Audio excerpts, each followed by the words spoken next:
Now, let's look at example 11, or problem 11, which is an example. This example is taken from the lecture notes on pages 39 to 40.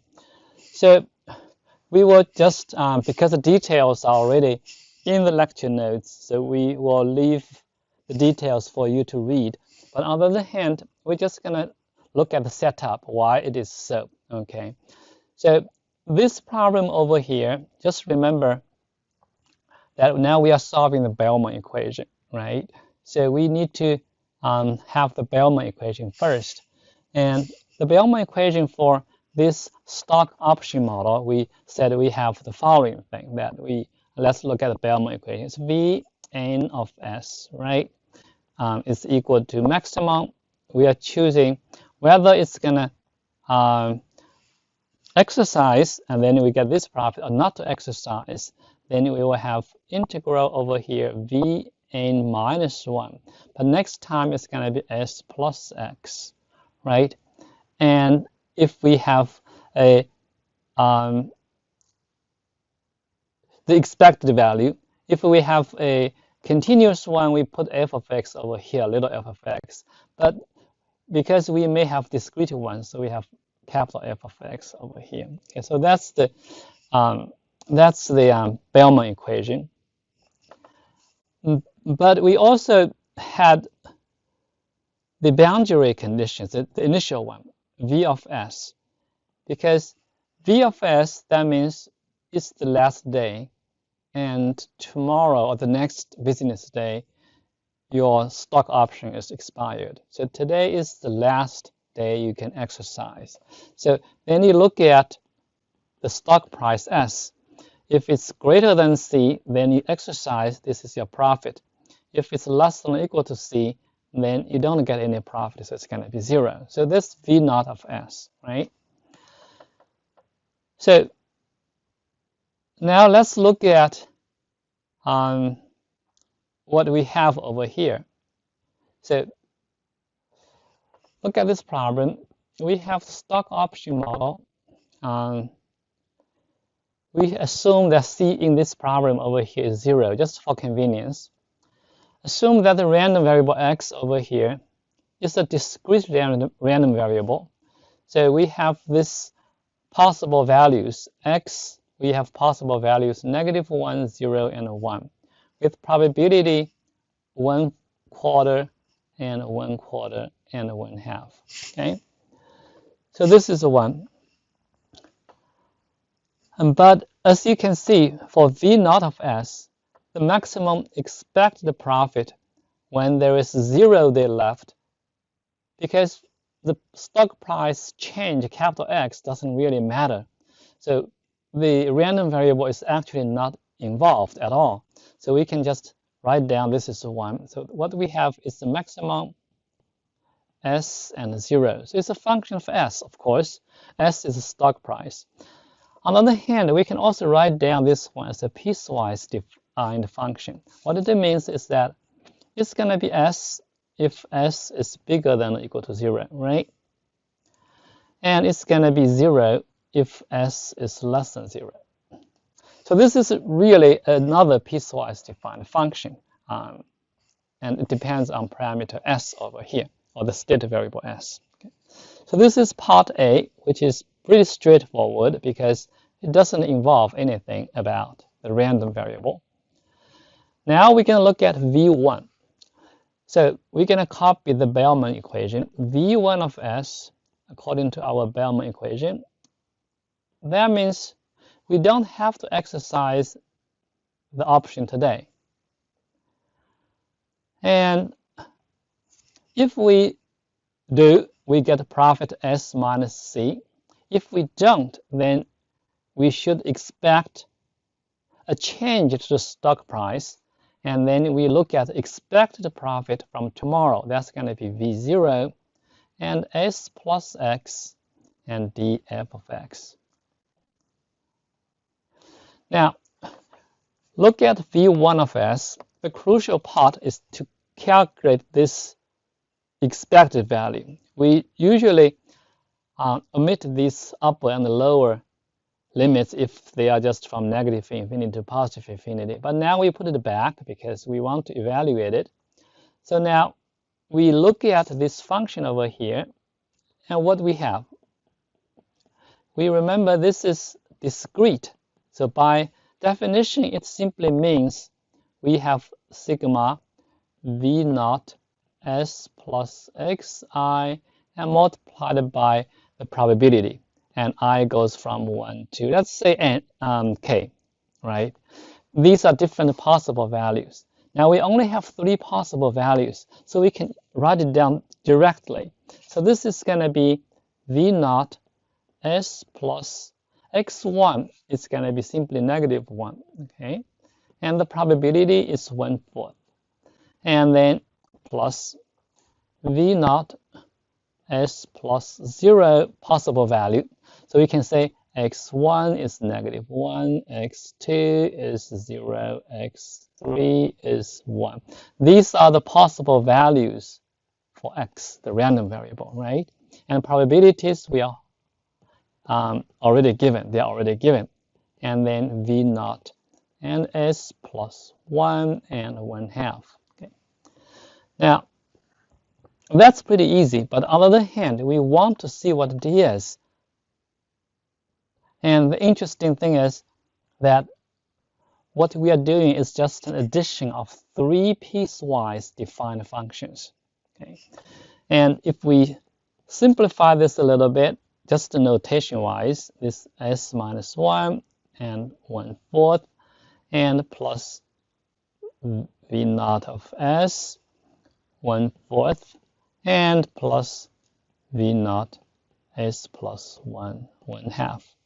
Now we know what v naught of s is. So v naught of s minus 1, that means simply shift v naught of s to the right, yeah, to the right by 1 unit, right? That's what we have. So let's look at the graph. So this is v naught. This is v naught. This is s, right?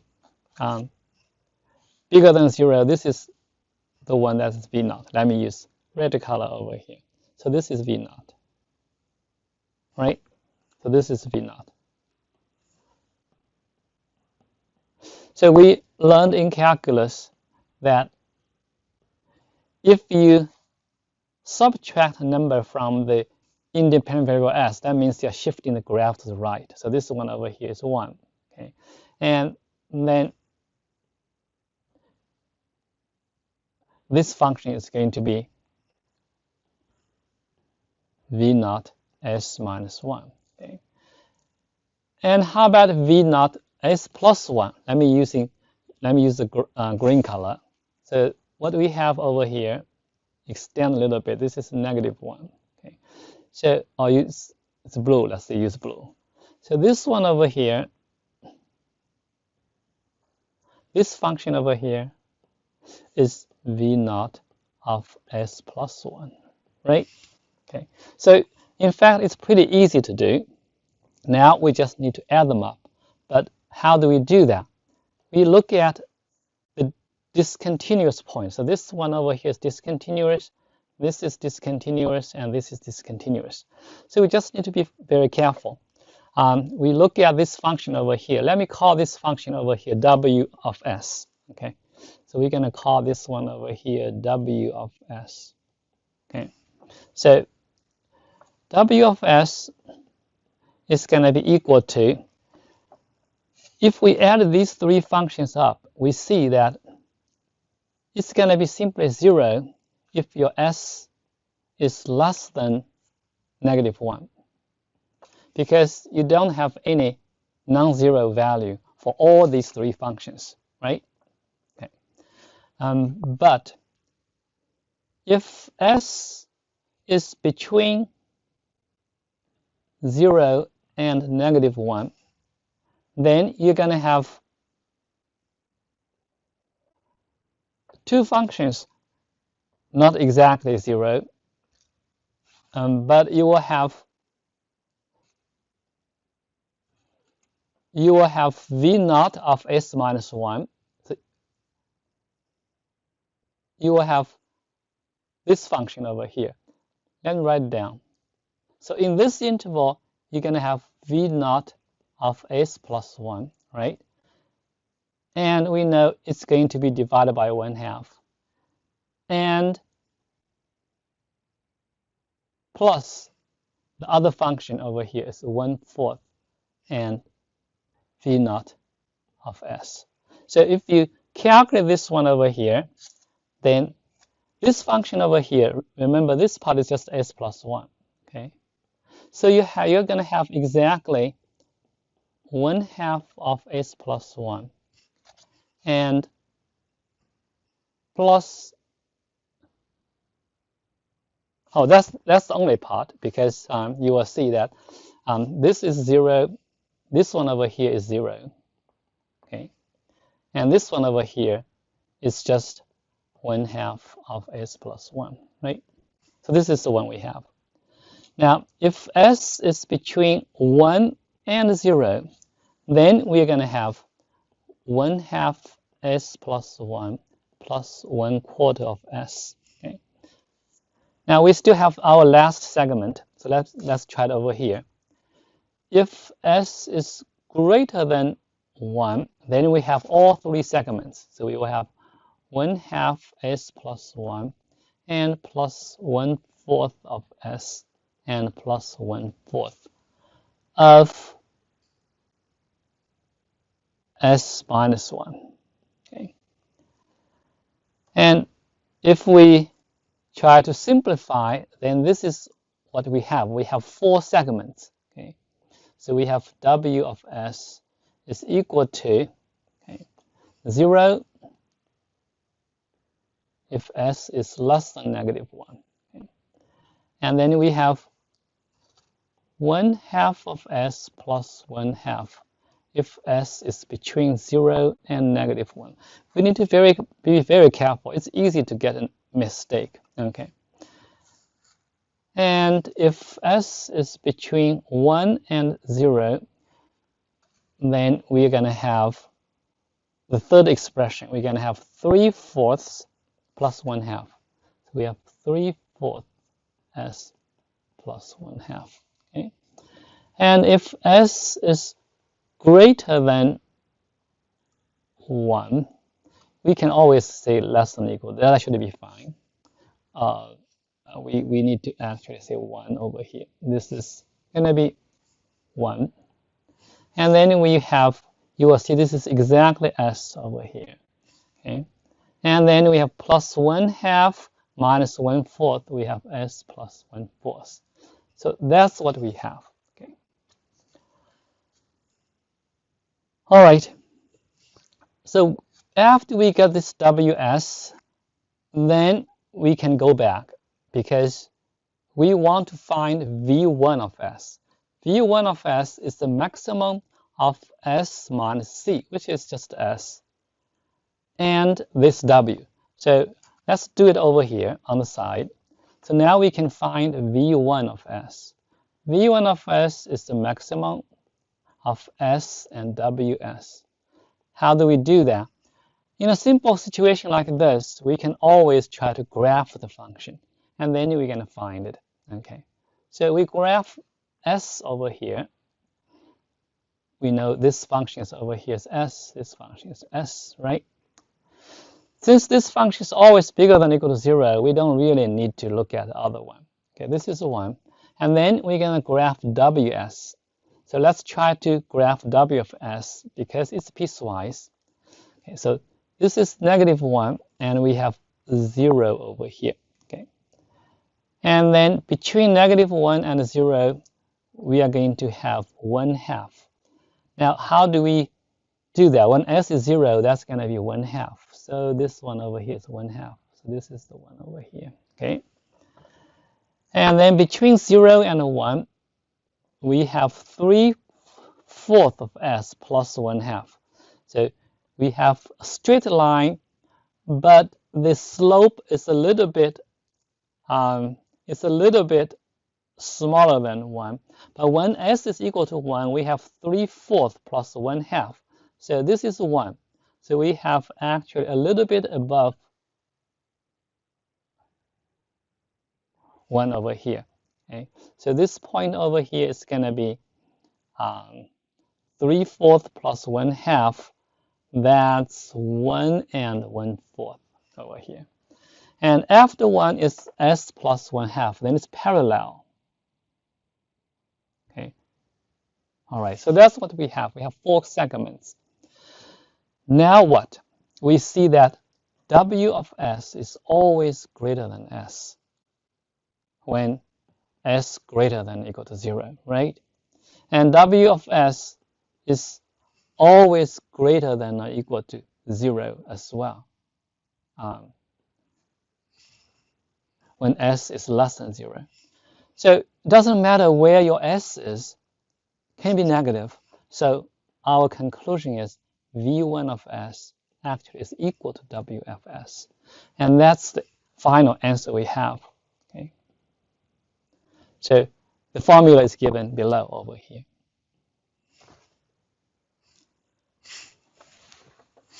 All right.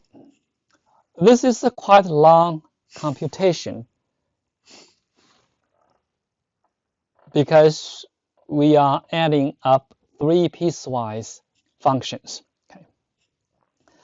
Now let's look at the last question. Once we have this w of s, it's easy to answer the last question. Find the reservation price as 1, the price threshold such that if s is bigger than or equal to s1, then it is optimal to exercise when there is still 1 day left before expiration date. So let's draw a diagram to illustrate this process over here. So this is the last day, okay, last day. And this is the day before last day, before the last day. And here you have expired over here. So, and what we are having over here, we are looking at this period, what's going to be S1. So if the stock price is greater than S1, then we should exercise. If it's less than X1, we should wait. Okay? So what it means is that we are looking at, remember this part over here, we have V1 of S, right? This is the one, V1 of S.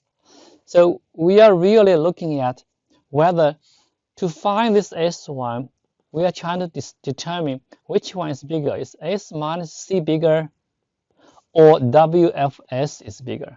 Which one is bigger? If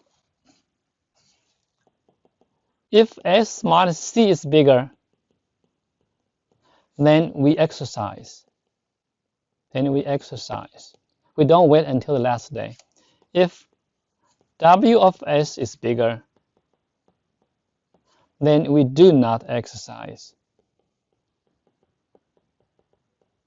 Now, which one is bigger? From our computation, it is clear that W of S is always bigger. So what it means is that this one over here is always true. Okay, so this is the case, regardless of the value of S. So what our conclusion is that S1 doesn't exist. This one over here does not exist.